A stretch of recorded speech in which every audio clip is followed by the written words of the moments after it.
Welcome everybody to the Linux Phase 3 Complete Streets meeting at 6 p.m.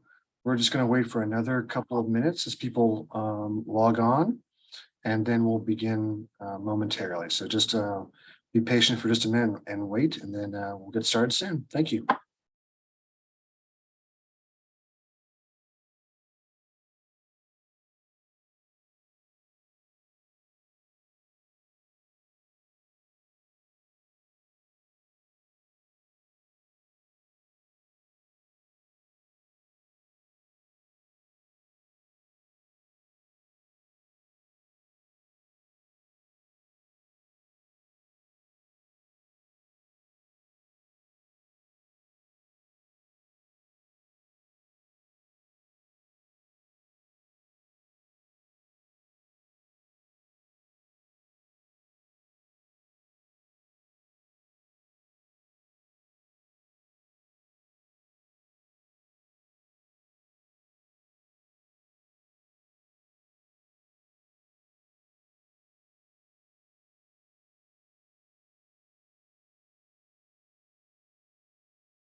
All right, we're going to give it just one more minute as people log on. So just wait one moment, and we'll begin at 6:03.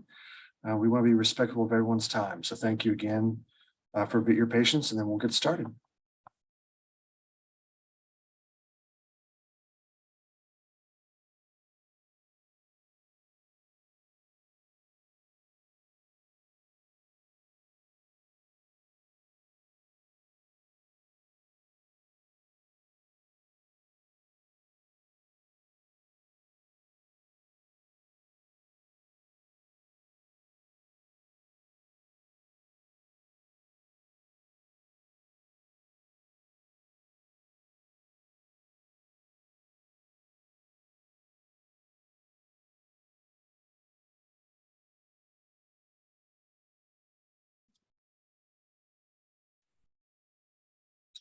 All right, it's 6:03, and we want to be respectful of everyone's time. So we're going to begin this evening.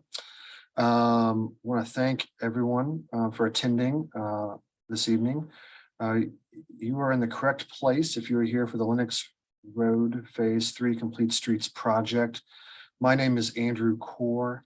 I'm a principal and landscape architect at Pond and Company. We are the consulting firm who's leading the execution of Lenox Phase 3 on behalf of the Buckhead Community Improvement District. This is a 1-hour virtual meeting. There will be a couple of interactive activities, so have your phone or your web browser ready. We'll ask you to provide some feedback on who you are, and there is an open question session. So that's how you will communicate with us this evening, and I will communicate those directions to you. But first, I want to begin by go ahead and go to the next slide here, one moment. Begin by introducing the project team, including the client for this project with Matt Gore from the Buckhead Community Improvement District. So Matt, if you don't mind taking a moment introducing the project and some context for us. Sure, absolutely. Thank you very much, Andrew, for kicking us off. So I'm just going to give a few minutes of the sort of broader context of the project, kind of how we got where we are, how the CID sort of conceived of this project, and then where we're headed with this and some other, call it constituent pieces or related pieces of other projects. To begin, my name is Matt Gore. I'm the project manager for Buckhead Community Improvement District, or BCID or CID. We sort of use all of those interchangeably. I'm sort of taking the lead on the CID's piece, and the CID is leading the project through design and ultimately to construction. And I'll give you a little bit of background on how we got to working with Pond and the rest of the group as we move on. But to begin, to give you some background on the project. So several years ago, the CID did a scoping study on Lenox Road, a very comprehensive study that went from East Paces Ferry, kind of near Lenox Square Mall, to Piedmont Road. So that whole long corridor of Lenox Road. What we discovered is that to install a good solid streetscapes project in that footprint, we really needed to break it into 3 phases, 3 sort of character areas.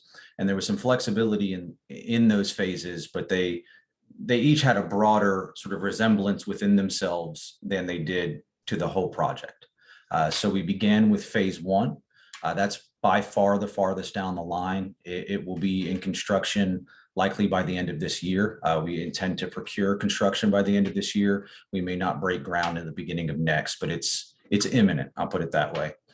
Phase 2 goes from Peachtree Road, excuse me. Phase 1 is East Paces Ferry to Peachtree, to give you the context of that one. Phase 2 is Peachtree to Phipps Boulevard. We are the least distance down the road with that one. We are right now have an RFQ on the street to procure services, just like we're doing with Pond right now, to get that phase completed. And then there's phase 3 that we're talking about tonight. And that brings us from Phipps Boulevard to Piedmont Road.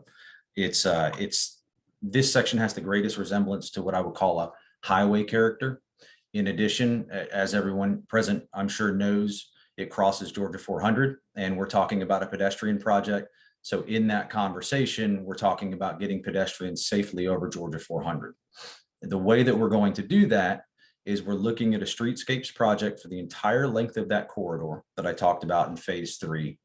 And then we're going to install what I've taken to calling sort of our crown jewel of this project. It's a gateway opportunity from 400 onto Lenox Road and into Buckhead. And that's a bridge that will carry pedestrians both over Lenox Road and over Georgia 400. And it will give them the opportunity to cross both of those roads without ever interacting with vehicular traffic. So this will take them off the grade on the northwest side of the interchange there, bring them over Lenox, and then if they want to continue on over Georgia 400, they'll be able to do that. The wonderful thing about this is all of the connectivity that it'll create. You can come from the multi-use path that we will install as part of the streetscapes. You can come from what's already installed on path 400 in the area.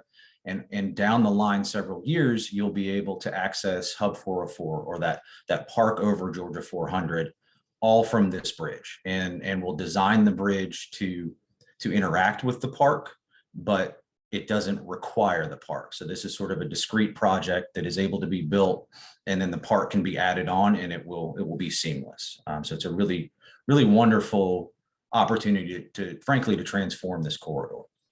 And to give you a little bit of a background very quickly on how all of this is funded, we're talking about a major project. It's not going to be inexpensive. The CID has committed its own funds through all phases of the project, including construction. The CID is the exclusive funding source for all phases of the project up to construction. So this concept report we'll be discussing tonight, when we go to design and construction plans, and then as we acquire right of way and deal with utilities, all of that is CID funded. However, in the construction phase, we've been fortunate to receive federal funding through the Atlanta Regional Commission to help us with that phase of the project. It's a sizable contribution. They've committed $4 million. The CID has already committed our match to those funds, and then we're also potentially going to make it whole, but of course, we'll also pursue other funding opportunities as we do that. Looking forward, talking about all of these phases of the project, our goal is to have this project fully designed and in construction by late 2024.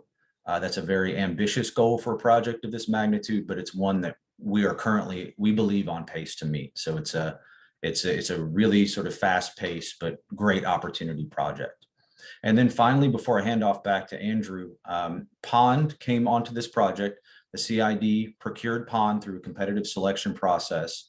At the moment, we're developing what the Georgia Department of Transportation, or GDOT, calls a concept report. You're going to see a lot of the fruits of that labor tonight. We will wrap that report up by the end of the month, the first few days of October. That'll be submitted to GDOT, and then we will begin working on our construction plans in earnest and just sort of keep moving through the phases as we go. And again, looking forward to a late 2024 let date for construction. And I think that's about what I have. I'm going to hand off to Andrew, and I'm going to let him go into his team and allow them to expand a little bit more on the details of the work. But of course, I'll be here to answer any questions that come up along the way. That's wonderful, Matt, and thank you for the introduction. Another member of our team is Tyler Swanson, who is both an architect and landscape architect and principal with Rogers Partners. They are partnering alongside Pond and Company to help design the bridge and bring this project to fruition. So you're going to hear from Tyler a little bit later on. And we also have a number of different team members on the call who are supporting cast, including John Heath from Heath and Lineback, who will be here to help answer questions. And we also have several members of our consulting team from Blue Cypress Consulting who are assisting with the webinar. So we're thankful to have everyone here and able to help answer questions and move this webinar along. What I'd like to do now is provide a brief agenda, and then we'll go into a couple of different introductory Q&A questions with our cell phones or our computers. But first, we're going to cover the goals and objectives this evening for the project. We will provide you an overall of the project boundary, and then go into a deeper dive at a high level of the project concepts, both broken down from a streetscape perspective as well as the bridge design perspective. After that, we will turn it over to Q&A, and we will then be answering questions for anyone who has questions. We will also be using the Pigeonhole Live app on your phone or computer. So I'd like to go next to that to show you how it works. This is an interactive poll component. So if you have your phone, you'll simply click on the QR code on the screen. You can take a snapshot of it, or you can go to pigeonhole.at. When you bring up pigeonhole.at, you will see a place to enter a password. So simply enter Lenox 3. So I'll leave that on the screen for a second and I'll show you how that works. So again, QR code, or use the website address pigeonhole.at and enter the passcode. This is what it looks like when you go into the website. It'll ask you to put in Lenox 3 here on the screen. You'll do that and you'll hit enter.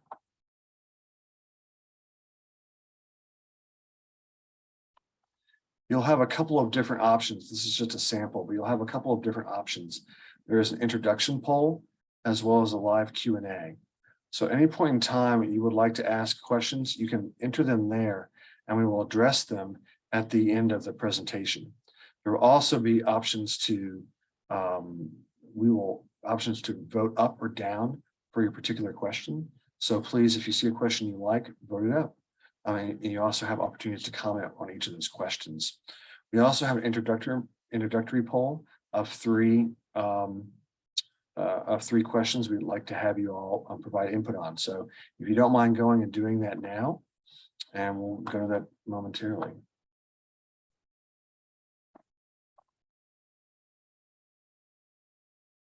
Here's an example of what the question will look like when you put it in. It'll ask you, for instance, what your relationship is to the project. You'll answer that, hit next, and you'll go to the next series of questions. And we'll be able to see your input on the screen.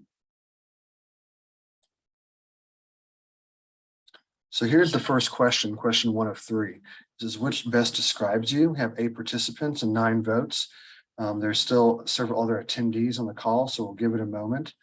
So please, if you don't mind, if you have a second, enter that information, and we'll kind of see where people are. But you have a mix of people who are working in Buckhead, or maybe people who are visiting, also living there. So there's a number of different people who are in this room representing that, pretty split across the screen.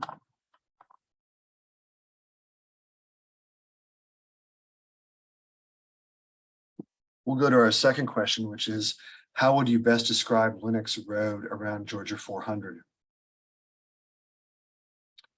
Not surprisingly, you'll see a lot of people answer. The number one thing that comes up is a corridor known for congestion. That's how we think of this area of Lenox Road, and particularly the area that Matt described as the highway component, the one that goes connects Piedmont to Peachtree over Georgia 400. So it's a challenging corridor, not necessarily a place you take for a country drive or very pedestrian or walkable.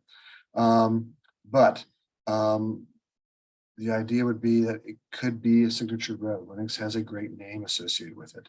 So we think that's important as well to advocate for. And then we go to our third question here on the screen. Oh, wait, I thought we had one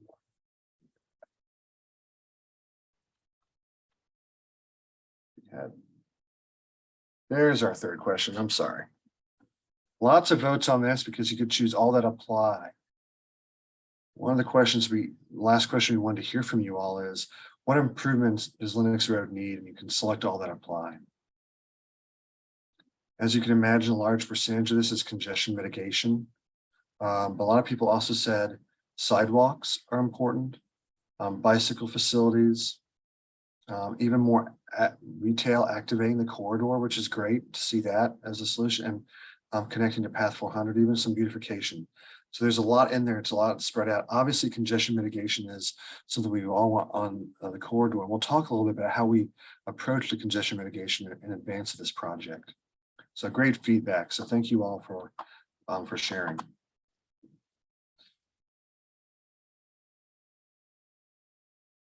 So after that introduction, I want to talk briefly about our goals and benefits.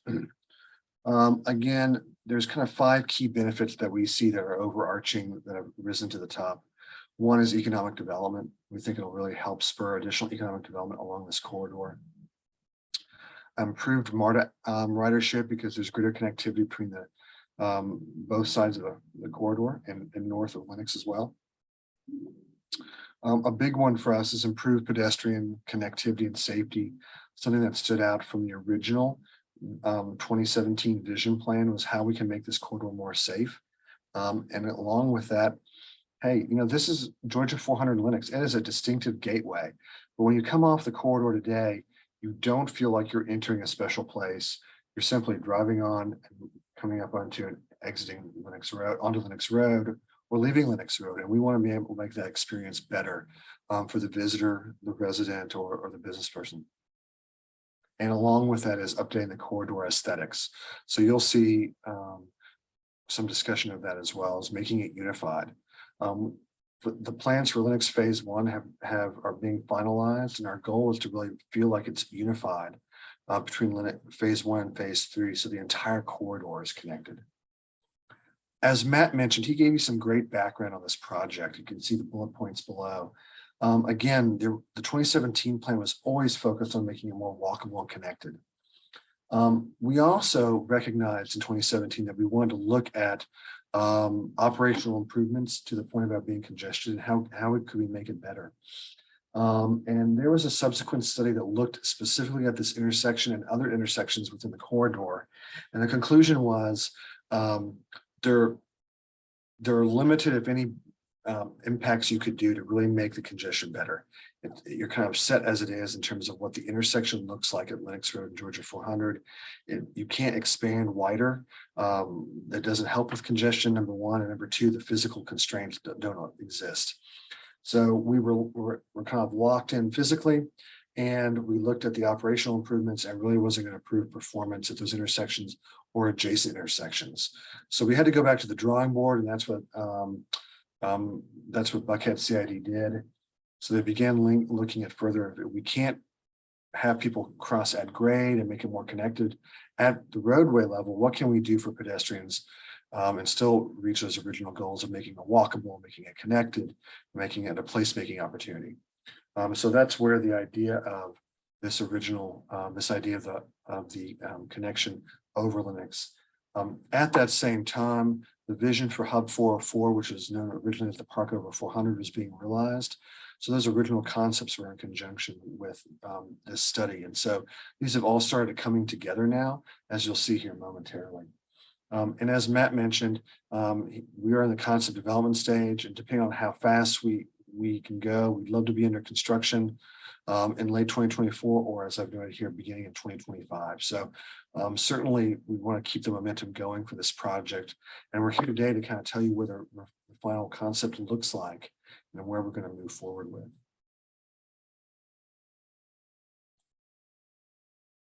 All right, let's talk a little bit about project boundaries. So on the screen here, I'm going to use my laser pointer. At the bottom left, this is Piedmont Road, and Georgia DOT will know this is State Route 237. Buckhead CID is finalizing a project to do some road widening along Piedmont Road and make it more connected. If you go north, you have the Lenox Road and the one you have the Georgia 400 Lenox Road connection here at the intersection here in the middle of the corridor. And further east, you have Phipps Boulevard. As Matt mentioned, this is the end of phase 3 and the beginning of phase 2. And you have several key developments along that corridor to help orient you on the screen. And of course, further south, you have the Buckhead MARA station that connects both sides of Georgia 400 further south. To the north here today, Path 400 continues adjacent to Georgia 400 and makes a left and continues down this corridor until it ends at this intersection we know as the Buckhead Loop or the Lions Center Drive. But we're hoping to make this direct connection with the plan that we're going to show you momentarily. So let's talk about some of these overall key concepts. All right, here we go.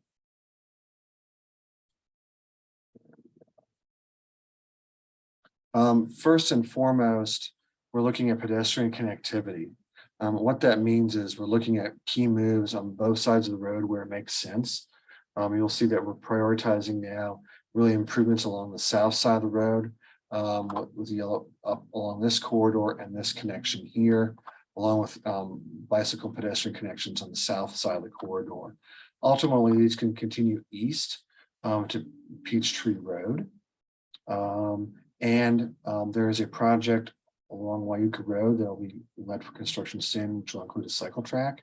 So you're beginning to build a network north of here as well. So these will all be strong connections. But the goal will be for able to begin biking from Piedmont Road all the way across the entire corridor or walking, as well as going north to Path 400. So really a lot of strong connections there. From a design standpoint, what we want to show you on the screen is as we build this elevated corridor, and you'll see an image of it momentarily, we'll have 3 different components of that connection. One, you'll see the wall, you'll see a bridge component, which is this area in orange.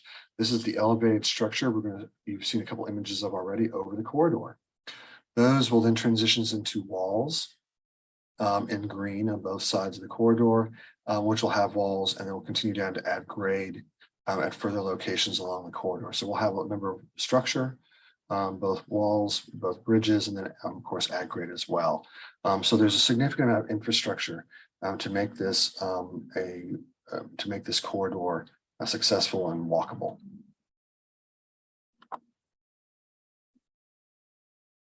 And again, there's going to be a number of different landscape enhancements along the corridor. We'll have a connected bicycle facility ranging anywhere from 10 feet south of the Lions Center all the way up to 14 to 18 feet across. So it's going to be a very wide bicycle pedestrian connection.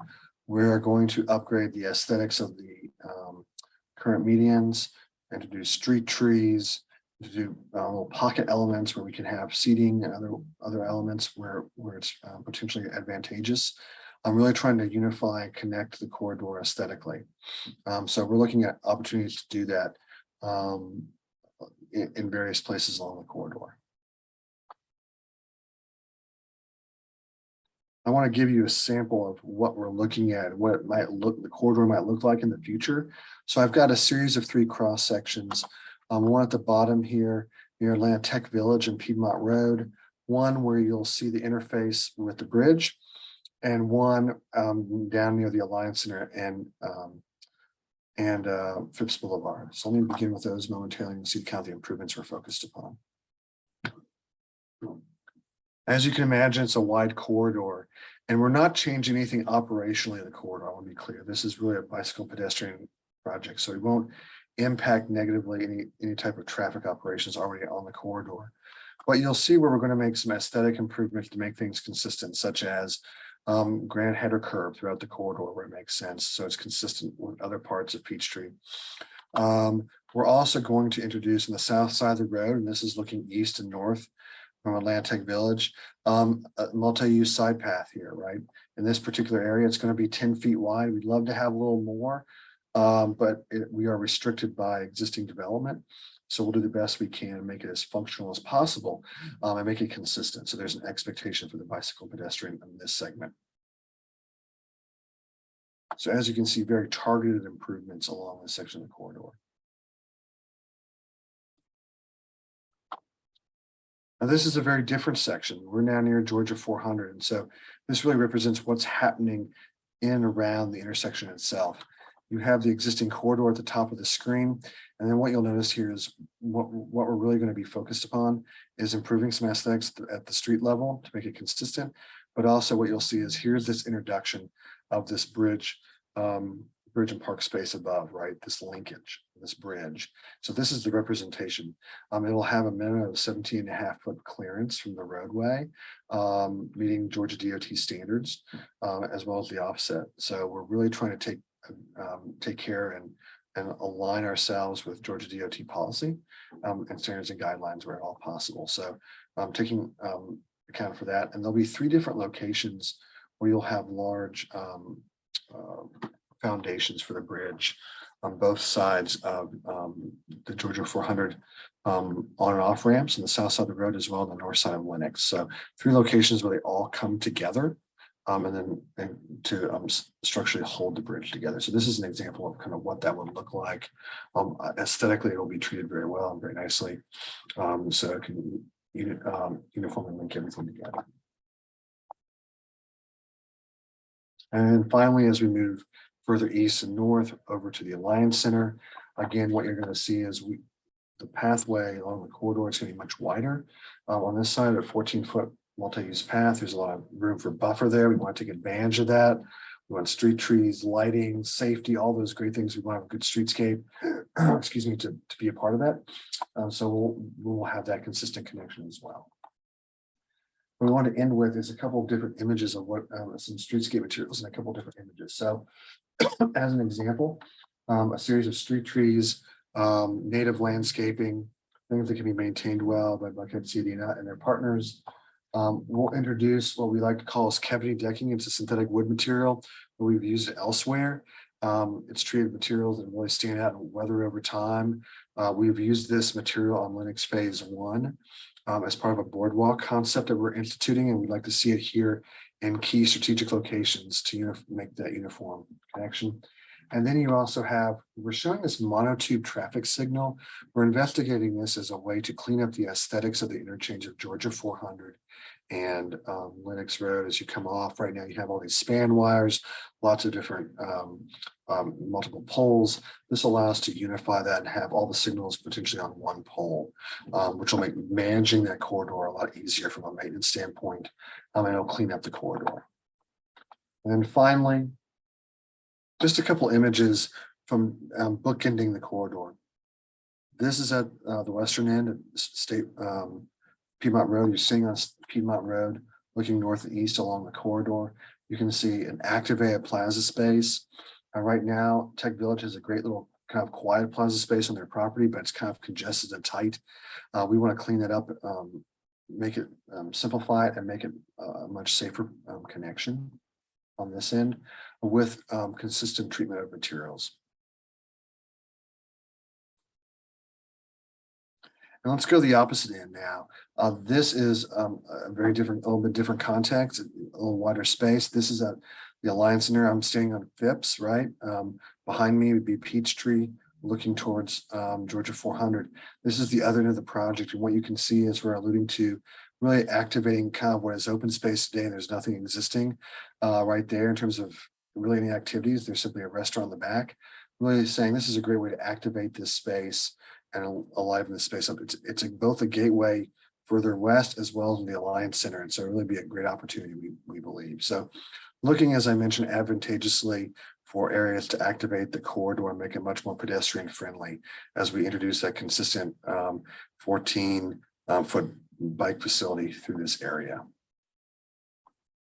So with that, I'm going to change tune now. We're going to talk about the bridge design, and my colleague Tyler is going to take over the presentation for a moment. And Tyler, you just let me know when you want to move the slides. All right, thanks, Andrew. So welcome everyone.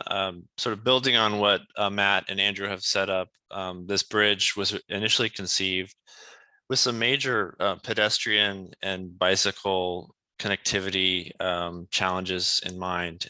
So the first step was to address sort of how you get across 400, but then what else can this bridge do? It's a major investment, so how else can it contribute to the life of Buckhead? So it's entering into the conversation, as Andrew noted, about Hub 404 and how we start to create quality public spaces within the Buckhead district. Go to the next slide.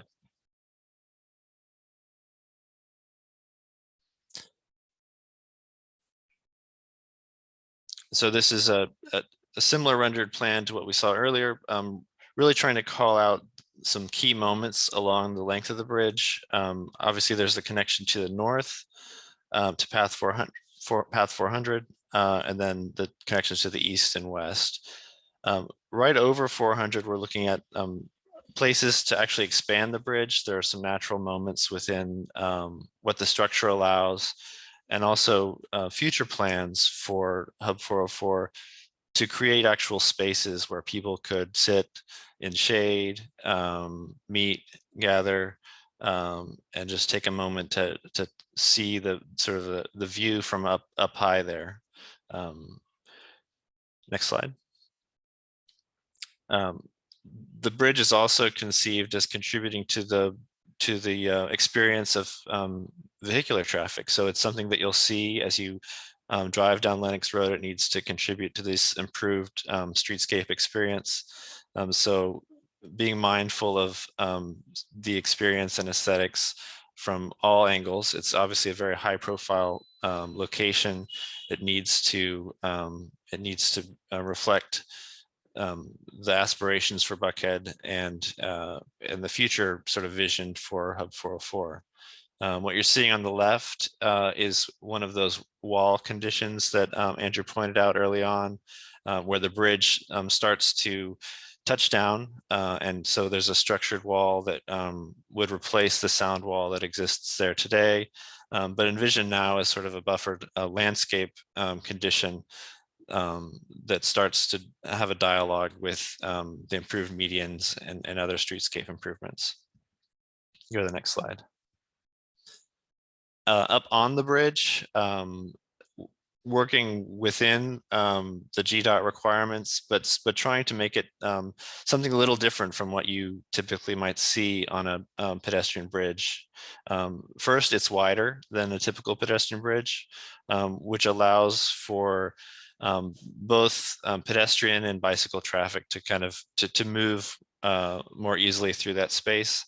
But also as sort of the first hint at true gathering spaces, conceiving of this as the first phase of Hub 404, so that there are places to sit, there are places to be in the shade and meet people up here. Next slide. Similar to the streetscape palette, the plantings are envisioned to be sort of a native palette. In this case, particularly adapted to kind of more like a mountaintop condition where there's a thinner soil profile, not as much water, but plenty of sun. So landscape palette tying into the streetscape, and then the wall, sort of the walls that surround you, really aiming to get high quality materials, but also good visibility through them, so you don't feel like you're in a tunnel, and you have visibility out down the corridor. And on the right, what we're showing there is a glass wall that actually would give you a view towards the future Hub 404 going south towards the MARTA station there. Next slide. Again, just showing the different section conditions. Where possible, those high railings come down and you're more at a guardrail height. for those railings, so that you can see out and experience the advantages and sort of the prospects that that new elevation will offer, being able to look north and south down 400. You see on the lower left that wall condition we saw in the rendering, and then on the right, sort of a detailed view of how those perforated barriers would work. And I think we might have one more slide, or that might be it.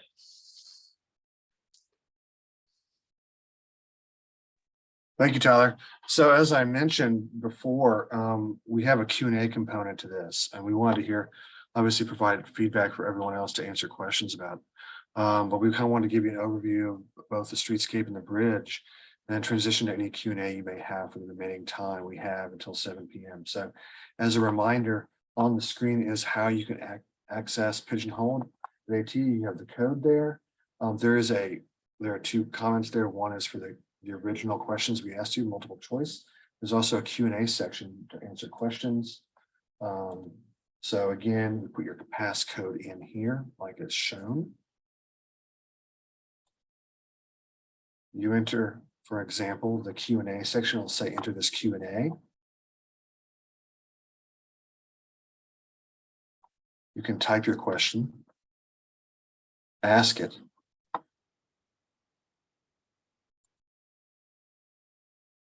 And then you can add your name if you'd like, or you can remain anonymous. It's up to you.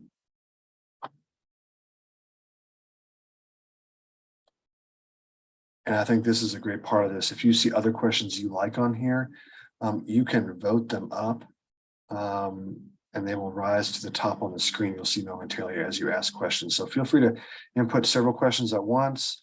We'll go through them as they begin to populate here momentarily, and we'll take them as we have time. So it's a smaller group, so I hope we'll get lots of Q&A and hopefully answer all of your questions that you brought tonight.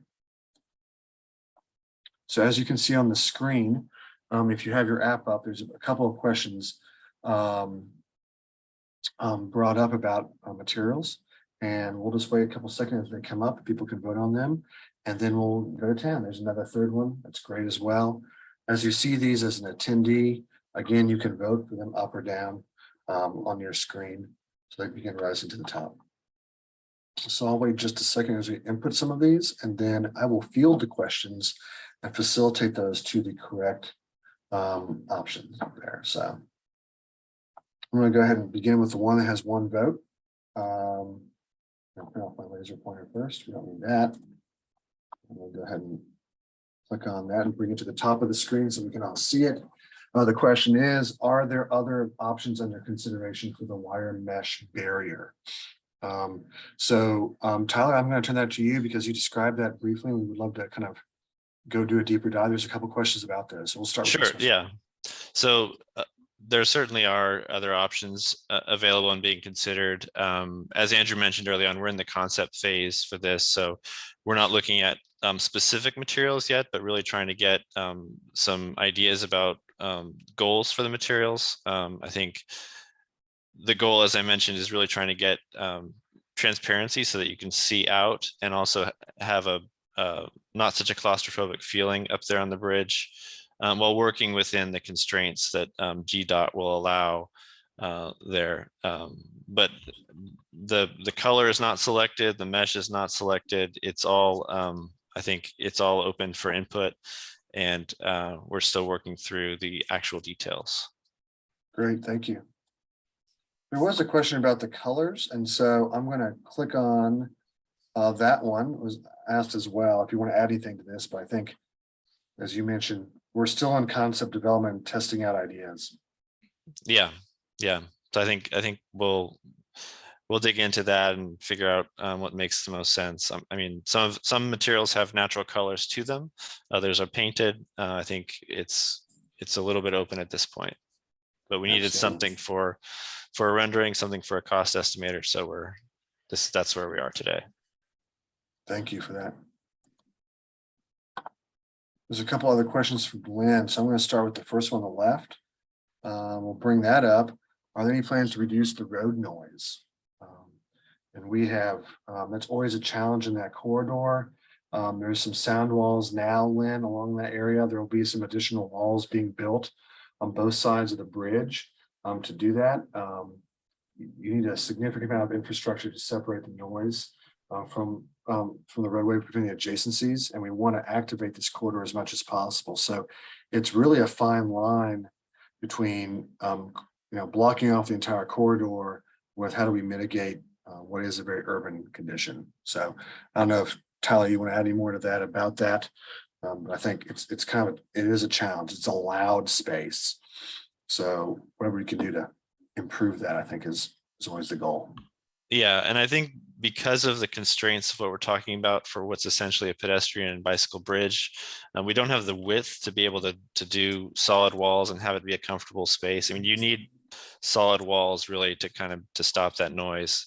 So the experience on this part of the bridge, there won't be so much sound mitigation. I think as we get further south in Hub 404, where we're looking at larger spaces, we'd have larger expanses and places for bigger walls that could start to separate your experience on the bridge from the traffic below. Great, thank you, Lynn, for that question. Lynn had a second question. And when will this be ready for use? So construction time period. Mr. Gore, would you like to answer that? I will answer it, but I don't feel comfortable projecting that out.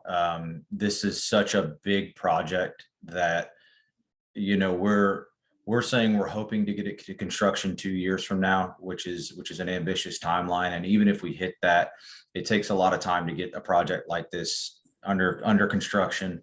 That can be affected by things like who manages the construction phase of the project. The CID is managing it up to construction, but we're having conversation with partners, at the city and state levels to work on who will actually manage the construction.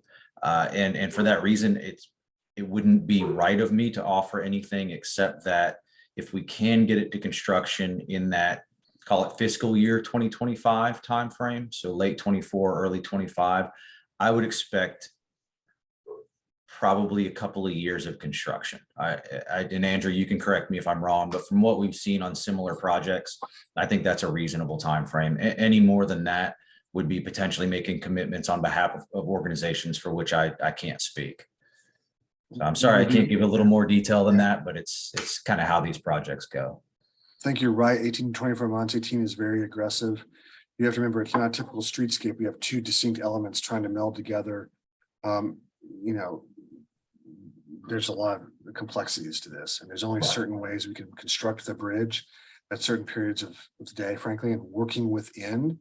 Our goal is to minimize disruption as much as possible, which is a mitigating factor. So how do we're still working through that strategy of how it can be executed. So we don't have a correct timeline, but it's a big project, so it's going to take some time.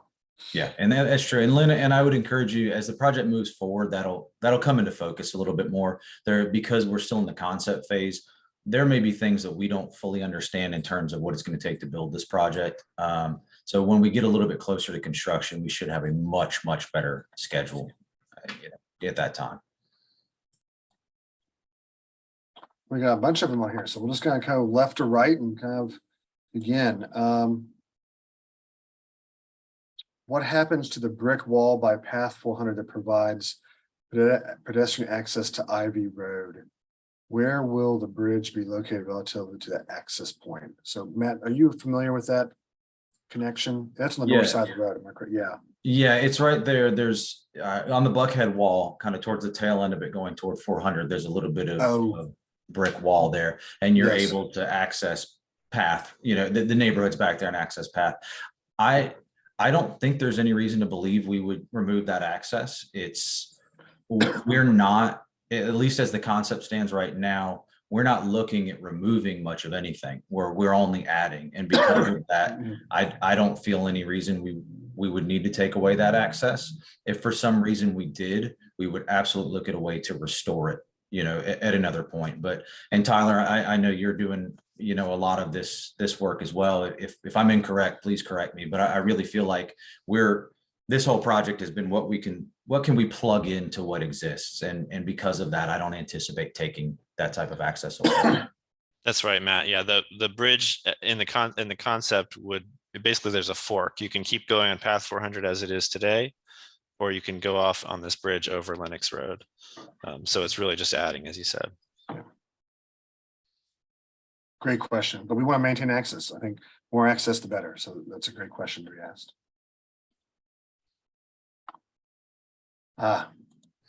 Always a question about maintenance. Who will maintain the bridge long term? So Matt, I'll from operational perspective, I'll let you answer that. Sure. So to answer for the greater project, the streetscapes would be Buckhead CID. We already do a lot of maintenance on Lenox. We have a company that does the whole stretch of Lenox for landscaping and that type of thing. We could just add that to our purview.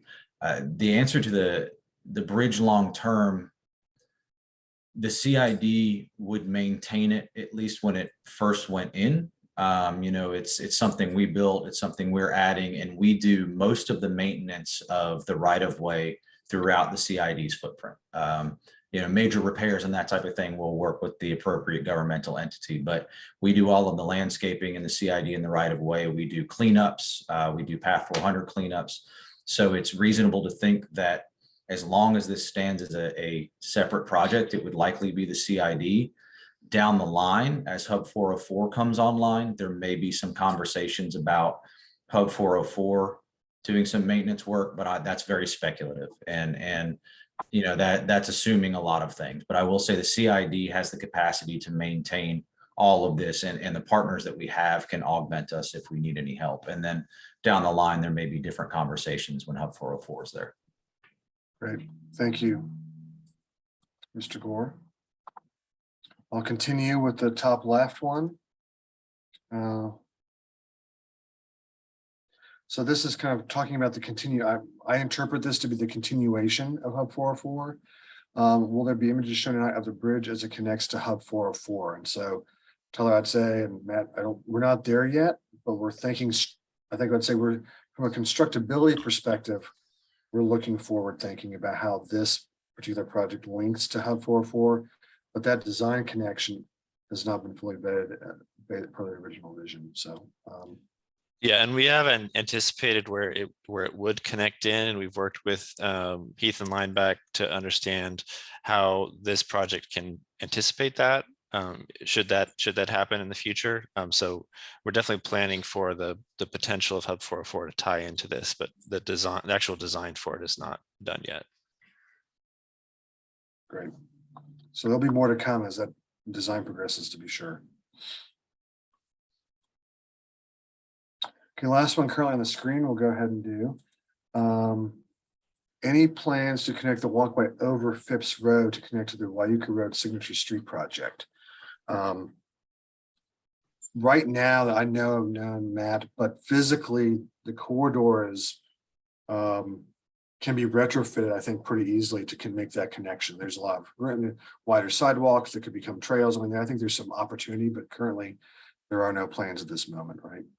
And I think that'll be a conversation. I mentioned earlier, we're talking about phase 2, and that's kind of the area where phase 2 is located. That's better suited for that, and certainly something we consider as we move through that. Yeah, I think the goal for everyone to understand is when this project ends, the goal is for the bicyclist to cross the eastern side of the road, because there's actually a median where, if everyone's familiar with the bridge, that kind of where Lenox Road splits, there's actually a median that can be a refuge island for people because it's such a long corridor to cross to allow that access point. So the eastern side of Lenox, or the eastern side of Phipps, is the way you would cross Lenox to go north. And what happens after that is, I think, a to be determined, but I think you'll see a desire to be sure to make those connections. It's already got a great environment with street trees and lighting and a great retail and activation over there. So we want to see more of that, to be sure. So great question about that. Well, what happens after these project boundaries, right? Great question. Lynn will be lit up at night. And from Lynn's previous questions, I think she's talking about the bridge. So Tyler, Matt, if you guys want to chime in, how we want to handle that. I'll speak from a sort of practical rather than design perspective, because that's kind of the sandbox that I play in.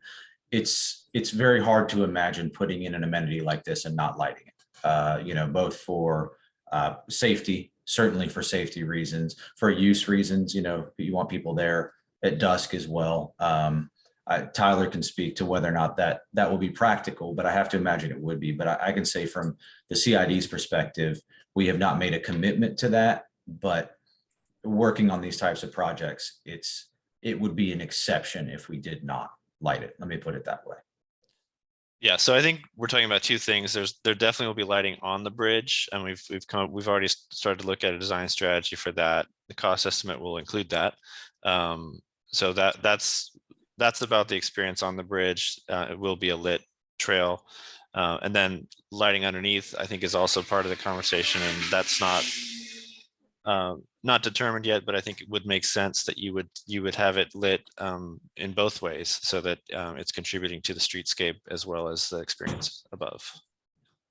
And that's a good point that I didn't think of, and that goes to something that I said during my introduction. Is this is viewed as sort of a gateway to Buckhead, right? And that type of lighting is what creates that sort of gateway. Yeah.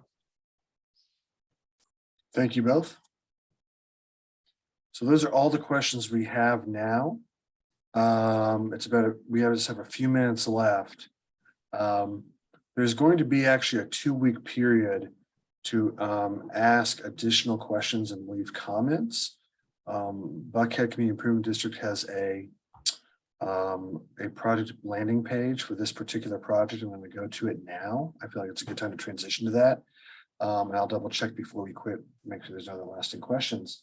Number one, any question you left tonight, we will provide a formal response to, in addition to anybody else who left comments. So we've documented verbally. We will then document in a narrative and written format and publish those on the project webpage. That will have those. These are the 2 contact points you can reach us at. Both my information, which is on the screen, as well as Matt's. So feel free to reach out to any or both of us, and we speak every day, and so that communication will be passed forward. We'll collect all those comments, both people who sent us emails, both tonight and on the website. We'll probably kind of a formal response to all of those. The project website is listed there below. It's buckheadcid.com, plans and studies, links for a complete street, and they will be there. On that, you will find a complete recording of this presentation. So if you have someone who you know would love to see this but couldn't make it, send them to the website, they can watch the video. There's also a PDF presentation, minus any of the pigeonhole activities, PDF presentation of everything you've seen tonight that is downloadable for viewing as well, if you want to share that with a colleague or a friend or resident. So thank you all. And as you see on the screen, Caroline has messaged everybody on here with the link to the website, which is great. So I'm just going to double check. No additional questions right now. Oh, one more. What's the status of phase 1 and 2? Good question. Why don't we wrap up on that? It's a good way. So we got hopefully some good news to share on implementation, Matt. So why don't we talk about that? Sure, absolutely. So phase 1, we expect to have in construction by the end of the year. And in construction, I mean procure a construction contractor. We're currently wrapping up right of way and kind of buttoning up all of the things you need to get through to construction. So that's moving along very nicely. Phase 2, we have an RFQ on the street right now that closes beginning of October to, like I said earlier, procure the same kind of services that Pond is providing us at the moment. So to take that scoping study and develop it into something like a concept report. It won't be exactly the same, but something like that, and then to move forward into building construction plans for it, and ultimately to build the project. And the CID is preparing to move forward with that so that we can connect all 3 together. So we're going to kind of go 1, 3, 2 with the way that we're working through it. Great. Well, at this point, I think it's a good stopping point. I think we've answered a lot of great questions. Again, we'll formalize these responses, certainly with anyone else. We want to, again, thank you. I'll again put this on my screen before we go. The information one last time, if you want to contact Matt or myself. I want to thank everything the Buckhead City promote this. I think we really put it out there to a lot of different people. I want to thank Blue Cypress, who helped put everything together, and thank the other consulting team members, including Tyler, for participating and sharing what's going on. So again, for everybody, I want to thank everybody, and we'll go ahead and conclude this webinar. So thank you again.